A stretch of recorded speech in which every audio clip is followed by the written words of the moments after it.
আসসালামু আলাইকুম, কেমন আছেন আমার প্রিয় দর্শকবিন্দু? আমি সোহাগী গাজীপুর থেকে, সোহাগীস কিচেন হোম এলিমেন্টস থেকে আপনাদের সবাইকে জানাই স্বাগতম। আল্লাহর অশেষ রহমতে আশা করি সবাই ভালো আছেন, সুস্থ আছেন। আলহামদুলিল্লাহ, আপনাদের দোয়ায় আমিও আমার ছোট্ট পরিবার নিয়ে বেশ ভালো আছি। আমার আজকের এই রান্নার সফর যদি আপনাদের ভালো লেগে থাকে তবে একটি লাইক দিতে ভুলবেন না, কিন্তু আপনাদের একটি লাইক আমাকে পরবর্তী ভিডিও বানানোর জন্য অনেক অনুপ্রেরণা যোগায়।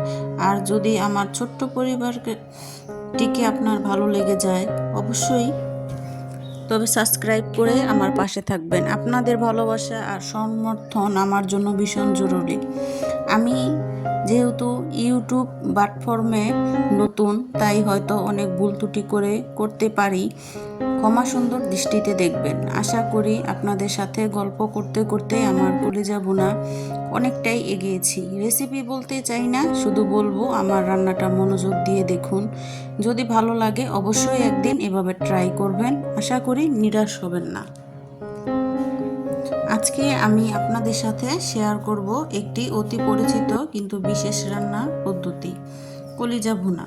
অনেকেই কলিজার নিজস্ব গন্ধের কারণে এটি রান্না করতে দ্বিধাবোধ করেন, তাই আমি দেখাবো কিভাবে সেই অতিরিক্ত গন্ধ দূর করে একটি পারফেক্ট ভুনা তৈরি করা যায়। এটা শুধু একটি রেসিপি নয়, বরং আপনাদের সাথে আমার একান্ত কিছু মুহূর্ত আর রান্নার গল্প। আমি কিন্তু কলিজাটা আগে ভালো করে একটু সিদ্ধ করে নিয়েছি। ভিতরে যে রক্তর এক্সট্রা গন্ধ থাকে ওই সিদ্ধ করাতে ওইটা চলে যাবে। আর এখন আমি একে একে মশলাগুলো ভালো করে কষিয়ে নিচ্ছি। মশলাটা ভালো করে কষিয়ে যখন তেল চলে এসেছে তখন আমি কলিজাটা দিয়েছি। তো এখন আমি মশলার ভিতর ভালো করে কলিজাটা কষিয়ে নেব। এই কষানোর উপরেই টেস্টটা নির্ভর করে। তো আমি ভালো করে কষিয়ে নিয়েছি। যেহেতু ভাপ দিয়েছি, কলিজা থেকে এক্সট্রা পানি বের হবে না, তাই একটু পরপর লেড়ে দিচ্ছি যেন নিচে না লেগে যায়। এখন আমি গরম পানি দিয়ে দিচ্ছি। এখন আমি এটা ঢেকে আরও 5-10 মিনিট রান্না করব।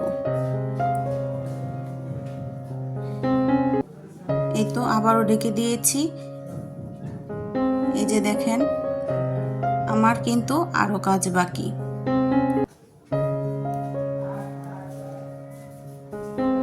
এখন আমি যে কাজটা বাকি বলেছিলাম, এখন আমি 2টা শুকনো মরিচ দিয়ে ভালো করে তেল দিয়েছি।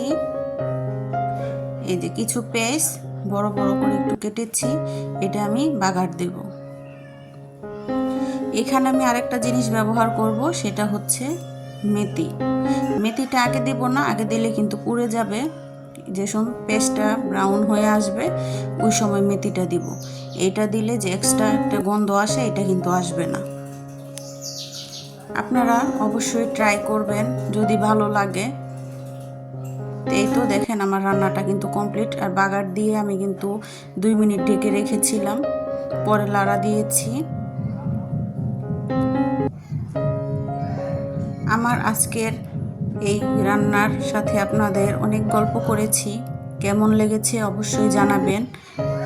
সবাই ভালো থাকবেন, সুস্থ থাকবেন। আল্লাহ হাফেজ।